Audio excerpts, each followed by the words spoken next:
Hello and welcome to the wonderful world of wine, exploring all things wine with you.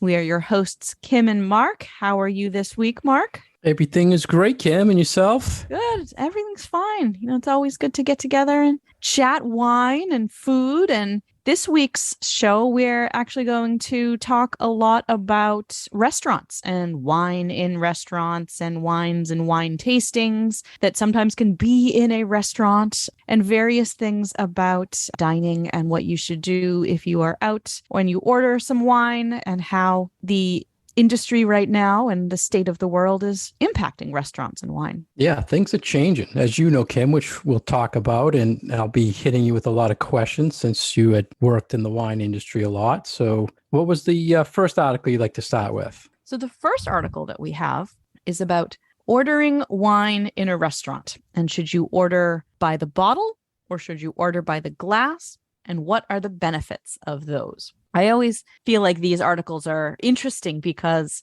different writers will take a different perspective, or maybe the article will be about how to choose the best wine by the glass on a restaurant wine list. But this one specifically is why it is better to go for that whole bottle instead of ordering wine by the glass. And I personally feel like it depends on your situation, right? I mean, if it's only you, don't buy a bottle of wine, Right. Explore the wine by the glass list. But it's also about the restaurant because some restaurants have very strong wines by the glass list and other ones you feel like you're kind of missing out if you are just ordering off of that basic list. So, I mean, I go out to eat a lot and we of course like to drink wine when we go out and wondering what your perspective is when it comes to ordering wine at a restaurant, Mark. We've given a lot of tips to our listeners about approaching wine lists. And I know my last vacation, I really explored the list. And I enjoy, like yourself, Kim, looking at what's out there and how people put their list together. But I was thinking about this because they said the best way of ordering is by the bottle. And like you said, when I am with my family, I'm looking by the bottle because we're not all going to order a glass and it's going to equal the price of a bottle. Mm-hmm. But I think we should tell our listeners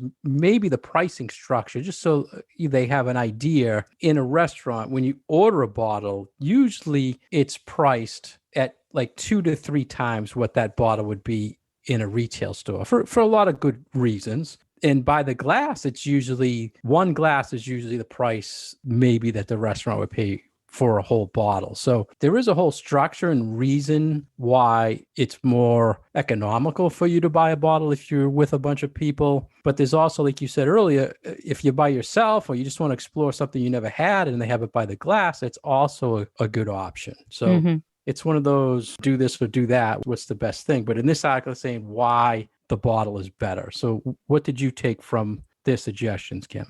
So I think your point to the pricing structure is a good one to start with because you really do see that the markup is a little bit higher for those just buy the glass pours as opposed to if you were to get the entire bottle of wine. But I feel too very strongly about the variety that you can get by buying a bottle instead of just what is on the by the glass list. But again, that, depends on the restaurant. And some restaurants have a lot of wines open for by the glass. But I think that depending on how many people you are dining with, and that is actually one of the main points of this article, which is from thetakeout.com, by the way, is that you're getting better value if you have a group of 3 or 4 people and you're all going to order a glass of wine. Just go ahead and get a bottle, share a bottle or 2, depending on what people are eating for dinner. But it is definitely more economical. And then you can pour to how much you all individually want. So maybe someone at your table only wants a little bit of wine. They can have just a little bit out of that bottle, and then the rest of your group can enjoy the remainder of it. So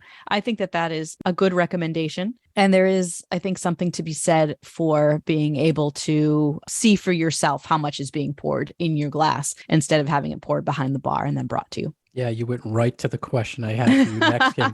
That was one of the tips they gave for our listeners. They said it's good you get it by the bottle because then you can control the pour. So my thing back to you, Kim, is usually the server will pour you the initial pour, and any, I don't want to say good restaurant, but people that are paying attention will come over and keep refilling your glass when they see it's a little low. So it's almost like they're not controlling your pour. But do you see that as a tip that you can control the pour? Oh, I mean, a little bit. I think it's more that you kind of know what you're getting in your glass because maybe you're handling it. But I would agree that in most nicer restaurants, your server is coming back and refilling your glass. So sometimes it can be a little bit more difficult to figure out, like, oh, I've had a third of that bottle or whatever. Right. And what's the secret behind that, Kim? I know you got to let us and the listeners know when the server is refilling the glass. Is that something to promote you to finish that wine to move on to another wine, or is it just being nice? I think it's so that you'll drink all your wine and then have to order some more, frankly. Okay, so that's what I was thinking. But is that an inside? Is that an inside I don't education think that's an inside tip. No, I think that's just the way that it is. a good server that wants to promote something else to you, and that's one of the things I find I don't see as much. Once you order a bottle, I feel it's enough. There's no more for you. And a lot of times when you're at a party of people, you kind of want either that next bottle or a suggestion of another bottle. But that's just what I observe at times. So what, that the server isn't going to ask you if you want to order a second bottle of wine? Right. Exactly. Really? Yeah. That's not my experience. Yeah. See? I don't think I've ever had a server be like, no, you've had to order another bottle of wine. I don't see him being as pushy for the next bottle or for another type. It's hard right now with restaurants because they're so tight with staff. And I think that right now it's just survival for servers from what I've been experiencing going out, and there might be an entire restaurant and only 2 servers running around and they're just trying to keep their heads above water. So I think pushing a second bottle of wine or another beer might not necessarily be the first thing that they're thinking of. True. And that's a good lead to the next article we want to talk about was, does the sommelier have a future in restaurants? And it was by the chalkreport.com. You mentioned staff, and of course, we all know the pandemic led to some serious closings and cuts, which unfortunately, Kim, you know all too well. Yeah.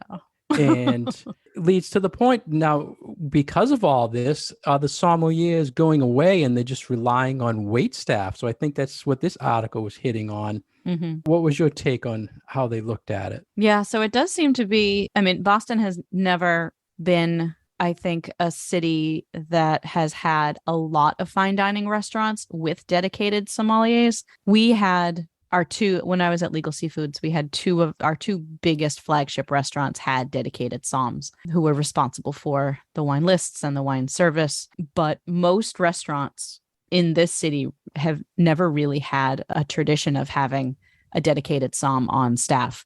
And I think with the pandemic and with changing tastes, and I know that we've spoken in the past about the growth of craft cocktails at restaurants and people going to a restaurant and ordering something that they can't make for themselves or they can't find for themselves on their own or at home, which is where those wonderful craft cocktails come in. I think that we're starting to see, and this article mentions sort of a plateauing of wine sale growth in restaurants, that now people are into all sorts of things. Got ciders and we have more specialty beers and we have those craft cocktails. And I think it's all good because they're all interesting beverages. And I personally don't care if you're ordering a craft cocktail or a microbrew or a glass of wine. I think that all of those things have something that can be a conversation starter for a beverage professional. But it does seem that we are moving away from that staff person who only does the wine and more to either servers knowing about the wines or relying on the bartender to know about the wines. And then it does sort of seem to be that maybe the somm is going away. Yeah, and they mentioned, just like you said, Kim, this trend of the change in cocktails and types of beverages was seen before the pandemic. So they were seeing a drop in wine before the pandemic. which didn't help the sommelier's position. The future, they're saying, in the restaurant seems like no som and smaller lists, so the wait staff can control it more. Right. Because the som was the person. He made the list, or he or she made the list, and controlled the training and the education of the staff, was high on pushing pairings for the staff. So who's going to take that over for this staff now? Is that why you think the lists are going to just get small and limit the choices, so there's no pressure on the staff to be educated on that as much? I mean, I feel like in the current state of things, it has to be. There's just not the people in the restaurants working that can focus on the beverage list. Having a smaller list means that it's easier for the staff to understand and recommend and know what goes with what. But hopefully, restaurants can continue to be a place where people can go not only for fine dining, but also to learn about food and wine pairings and to have those experiences. And I feel like in order for that experience to be something valuable to a restaurant diner, then you need to have people at the restaurant who understand those concepts and make an effort to put those into play to make that experience worthwhile for the person who's coming into the restaurant. So I'm hopeful that once staffing shortages are alleviated a little bit and restaurants can take a breath and be like, okay, now we're not just trying to keep our heads above water. Now we have the time to focus on some other more innovative, creative things in the restaurant. Then that's when wine lists and wine programs will get looked at again, and hopefully we'll get, what's the word I'm looking for? Reinvigorated. Right. Back to normal, so to speak. Yeah. So Or a new normal. I mean, I don't think I Yeah. don't think that things are going to go back to normal, Right. but a different normal. Yeah, they're adapting. Everybody's adapting. And let's move on to some other articles we saw, Kim, related to restaurants. And one of them was in tastingtable.com, the reason restaurants prime your wine glass. And a lot of people might not be familiar with this term of priming or seasoning. And I learned from this article that the actual process originated in Italy, which was interesting to me. I'm sure you probably knew it. But so what's your thoughts or takes to give to the listeners on this idea of priming the glass when you order a wine? So honestly, I've only seen this a few times at like super fancy steakhouses. I don't see this all that often when I order a wine at a restaurant. So the idea. Did you train staff to do that? No, nope. Okay. This was not something we did. Good. Well, I kind of feel like it's a waste of wine, but whatever. Yeah, I agree. So anyway, the process or the idea behind what we're talking about is when you get a brand new wine glass, and the server or the som opens up the bottle for you, they will pour a little bit of that wine into your glass, swirl it all around the glass, and then dump out that wine. And what it's supposed to do is clear any residual like dishwasher sort of aromas or detergent aromas or storage cabinet aromas out of your glass. And so it'll only smell like the wine that you're about to pour into it. And then that's 100% what you're going to be getting. Yeah, and they call it priming or seasoning. And usually they pour that 1 ounce, and I test the wine.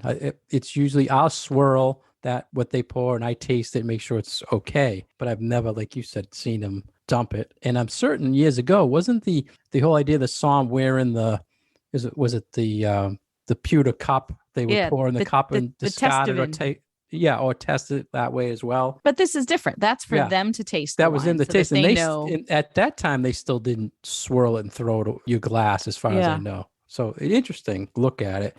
And I feel like, all right, if you're spending, I don't know how much money on your bottle of wine, and the server throws away one of those 26 ounces. Or tastes it on you.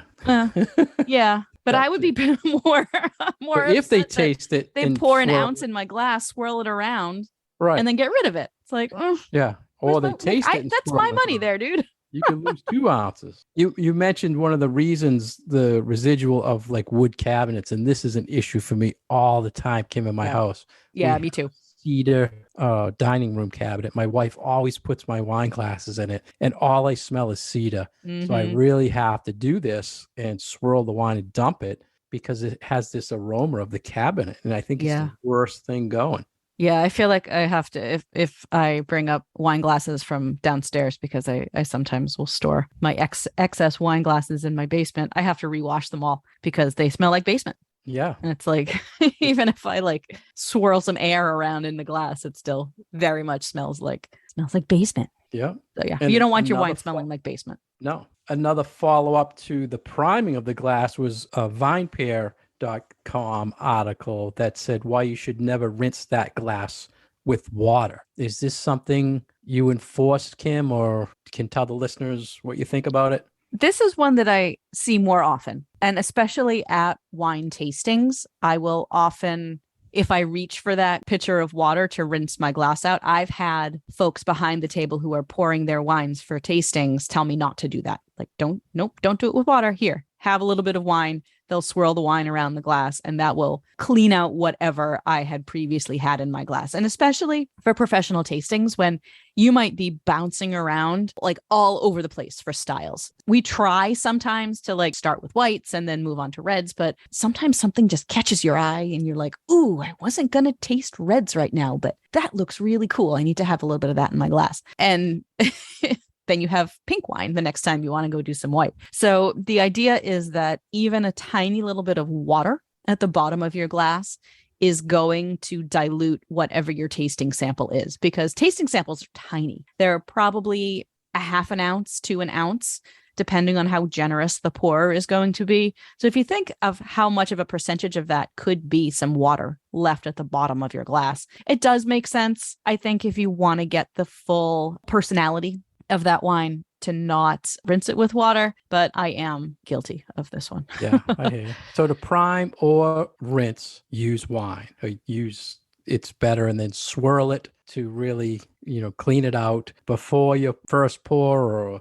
before going on to the next wine, between the same wines, between different color wines, or just because you might have a sediment issue or something like that would be why you would. Yeah. You would and I wanna don't rinse. always do that. Like if I'm tasting a whole bunch of, say, Italian white wines, I'm not going to rinse in between because I feel like there's so much similarity between those wines that one is not going to overpower another one if there's a little bit at the bottom of the glass. So I try to be, I think, judicious about how often I will rinse my glass between pours. But if I'm going back and forth between red and white, then I will. Yeah, and it's all about the environment too. When you're home or in a restaurant, you can really do this. But when you're at these professional tastings, they're just wine after wine after wine, and after a while, you just go on, right? I mean, and you usually have to do you it kinda pretty forget. quickly. Like we don't spend too much time on each wine. So Right. this must sound so indulgent to our listeners. Yeah. It's like, oh, all these wines. We have it so tough, all these wines, but it's good advice. If We'll you do a ever break find direct yourself at a 18, wine so- tasting and the pourer wants you to rinse with wine in between pours, let them rinse your glass with wine.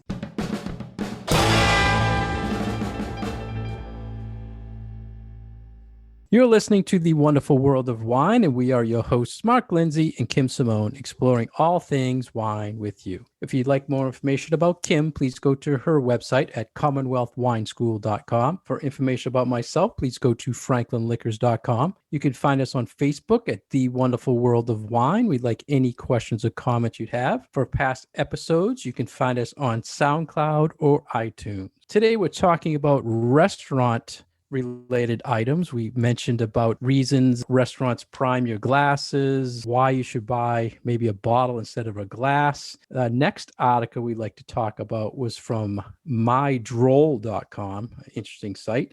Menu design is key to increasing wine sales and customer satisfaction. And Kim and I are always talking about how we love looking at the wine lists, and they can be intimidating though, Kim, right? I mean, there's books, there's one-page sheets, there's these Bibles they might hand you at some places. So this article mentioned a few little things of maybe a study that said what you can do to design them a little better. I thought this was cool because it brought a little bit of psychology into the study, and also that it actually paid attention to how people's brains were working when they were viewing each of these different styles of wine lists. So I found that to be very interesting. Did you notice they mentioned a restaurant in Rhode Island, in Newport, was in the article? They mentioned the White Horse Tavern. It's one of the oldest restaurants in Yeah. the country, right? Yeah, they mentioned it in the article saying in Newport it was like 1600s. But you're right, they did a study. Go on, I interrupted you. Yep. So they did a study based around three different styles of wine lists.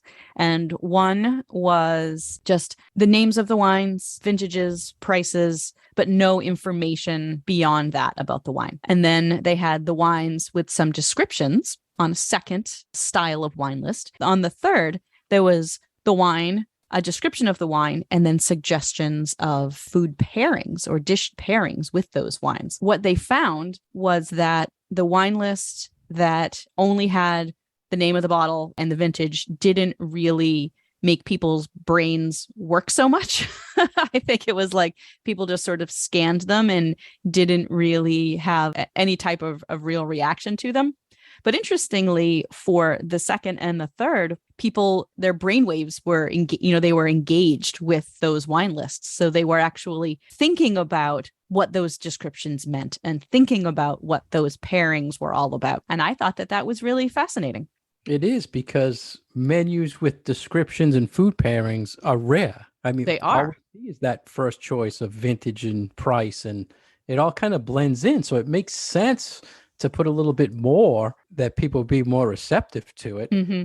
And that engagement, I think that the longer that someone spends not just scanning through the wine list, but engaging with the information is probably going to improve their experience because they feel like they're learning something, which is super cool. Right. And they said the descriptions make people more emotional about the wine. So it draws them into the wine. And I was thinking, you're talking descriptions, they're saying probably, aroma, flavor, correct? That's what I was thinking. Yeah. I was thinking, what if they added a little bit of a story behind it? It's a female winemaker, or it's a family-owned winery, or something like that. If they really want to draw people in, to me, it would be, this is aromas of this, flavors of this. This is the winemaker. They've been in business this long, whatever. I know now the menu's getting huge, right? But yeah, more pages with more written things. But it makes sense, but nobody does it. No one really does it. And if the lists are getting smaller, like we said previously, then they should really start doing this, because they need to put more information out there without the SOMs around, so people can make a better decision, a better choice, especially the food pairings. And I think people want to know. And even if it's just that little bit of information, I feel like it can go a really long way to helping somebody make a decision if they don't have that person there who's knowledgeable to answer their wine questions. The next article, Kim, I thought was really interesting, about rules when ordering wine at a chain restaurant, under the vinepair.com article. When you have less options, which is typical of the chains, they usually have that little one page, or it's even on the table. What do they call the table placement things? Drinks menu. They just call them drinks menu on the table, like case cards on the table. Yeah, like it's like the ones that are like tent shaped. Those. Yeah. So we used to just call them tent cards. It's just a very limited selection that you see. And they had some rules. They gave some tips on how to do that in chain restaurants. So what did you think, Kim? What did you like or not like? One of the parts that I feel like we have always given advice for was stay away from like Cabernet or Pinot Noir, because the more well-known a wine is, I think the easier it is for the markup to be a little bit higher, because that's mostly in people's comfort zones. So the restaurant is going to know that if you don't really know necessarily much about the wines on that wine list, you're going to go with something that you feel is safe, which I think for a lot of people are Chardonnay, Cabernets, Pinot Noirs, those things that we know and that we've had experience with. And so therefore we're comfortable ordering them. But I liked the idea of, if you need something that is probably pretty safe, go with sort of inoffensive white wines because you can get them for decent quality without having to really spend a whole lot of money, especially if they don't have any oak on them.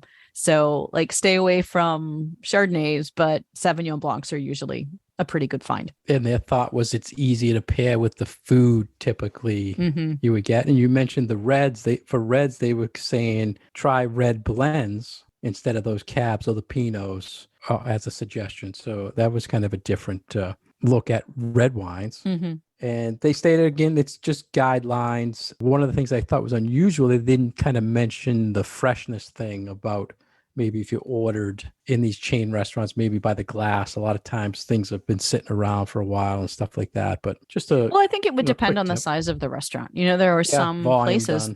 that probably move through lots and lots of wines by the glass. And so they're constantly opening new bottles of those. So I think it would depend on, I would try to get a feel for like how many other people in the restaurant are drinking wine. And if you see a lot of people have wine by the glass, then they probably have enough movement on those that you are going to get a fresh glass. That bottle might have only been opened like an hour ago. That's a good tip. And you can also sometimes get a peek at behind the bar. Yeah. So like kind of gauge the environment, levels. If it's more of a bar kind of place, then yeah, you might be a little bit more, I would say, wary of ordering a glass of wine. So that leads us to a Pix.com article, Kim. And lately we've used a lot of these articles from this We really website. have. Yeah. And just recently, it's sad to say, they're in some trouble and they released a lot of their writers. So I don't know how much longer they could be around. Yeah. They wrote an article about spitting wine. I thought this was great. Yeah. So a lot of the listeners, casual drinkers of wine, probably don't know most professional tasters have to spit out the wine and not taste it or swallow it. We're obviously tasting when we're swirling it, but because of the amount of alcohol we're taking in, you spit it. So they did a whole article about how this one person, they learned to stop worrying about doing that and why. And what was your take on spitting the wine, Kim? So, I mean, it's very true that we professionals do have to spit wine out because otherwise we would be completely drop dead drunk at the end of classes and tastings and other professional situations that we find ourselves in. But it does kind of go against common sense to spit out wine. And especially when we're all dressed up all fancy and we're just spitting. I feel like this topic has been front of mind for a lot of us during the pandemic, because not only do we need to get our job done, but now we need to think about viruses and just all of this. Around. So I feel like this is something that has had a little bit of a change over the last couple of years. So we have a lot more, I'd say, personal spitting devices these days when we go to tasting. So a lot of people will carry their own little cup around and do their spitting in there. But it is a bit of a barrier, I think, for people who are either just getting into the industry or are going to a wine tasting and seeing people spit out the wine, or maybe you want to spit it out too because you have a couple of places to go and you don't want to get completely hammered and be able to enjoy the wine. So I remember when I had my very first retail job 20 years ago and I taught myself to spit outside into potted plants. Just how I learned, how I practiced. I'm like, okay, I have to spit wine at work now. So I you mentioned the health things about COVID, but they did mention the article. There was some history way back where, because of TB, tuberculosis, they actually made it illegal to spit, and that's the whole process. And I think that you still see like really old. You know how there are laws that are still on the books in a lot of places that they just never got rid of? I think there are a lot of anti-spitting laws still out there. Yeah, I believe it. My take is I always put out, when I do tastings, and you've seen it, Kim, I put a bucket in the middle of the table and I give each individual a cup, assuming no one wants to reach over the bucket, spit in the cup, and then dump it in the bucket. And you've been doing that even before COVID. Yeah, just because I feel we've gone to these things, it's kind of embarrassing when you have to lean over, you're spitting, and a lot of people don't know you're supposed to do that. Mm-hmm. So I think it makes it easy if you want to do, but 99% of the time, no one is doing that. And you mentioned how you practice the whole spitting thing. And I'm not sure if you have a story like this, but when I first got into wine education, one of the very first classes I took, the professor was a woman. She was at the front of the room. We're in a normal classroom. She took a sip of the wine and spit it in the trash can. And I'm thinking, what the heck is this woman doing? Right? Because that's before you knew the process of tasting and everything else.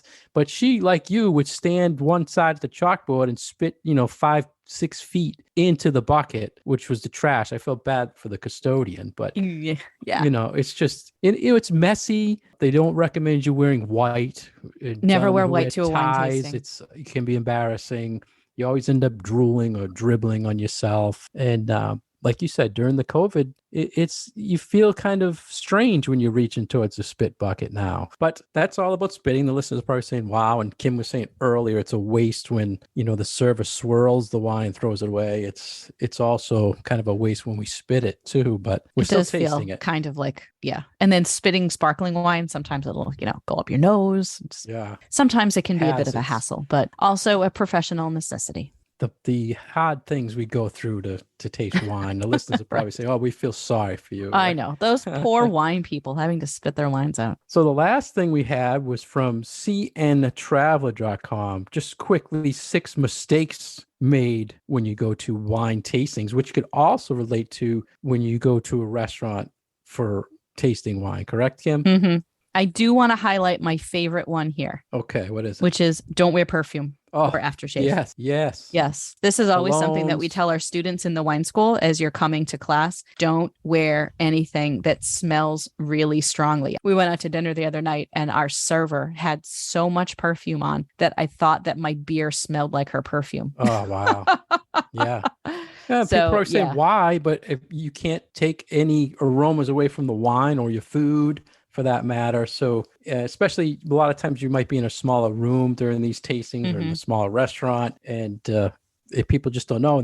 And added to that, Kim, I have to say my other pet peeve is smokers. Yep. If you want to smoke, okay. But when they come into a tasting, just having a cigarette and it's on their clothes, or that also can interfere with the wine tasting. They also mentioned coffee, that drinking coffee too close to a wine tasting will impair your ability to taste and smell the wines correctly. That makes perfect sense, but not one that I think about all that often. Yeah. Toothpaste was another thing. I don't think they mentioned toothpaste. I think they did say don't. Did they say? There was there was something else that we read recently that said don't brush your teeth too soon before tasting wine because it will change the flavors of the wine. So 2 others had to do with intoxication. Don't treat this as an open bar, and that's always top. When you go to a tasting, they have free samples to taste. That's why you would spit. Don't take that as just try and swallow everything you see. And don't get intoxicated. That's not the point of the tasting. And there were 2 about how to prevent intoxication. So stay hydrated. We always say drink plenty of fluids and eat before you go to. Now, you wouldn't eat before you went to the restaurant, but maybe you have an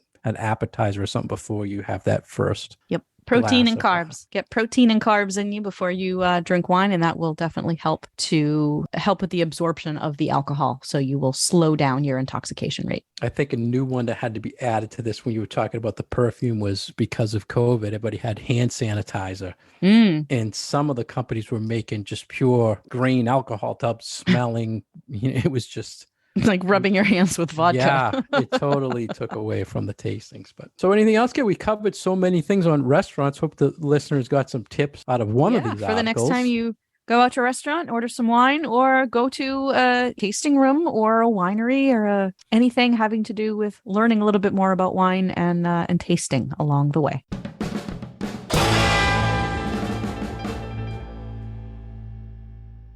Thank you for joining us today on The Wonderful World of Wine. We have been your hosts, Mark Lindsay and Kim Simone. You can find us on Facebook at The Wonderful World of Wine and leave us your questions and comments. You can find our past episodes on SoundCloud or iTunes and find us on Twitter at Wine Education and on Instagram at The Wonderful World of Wine.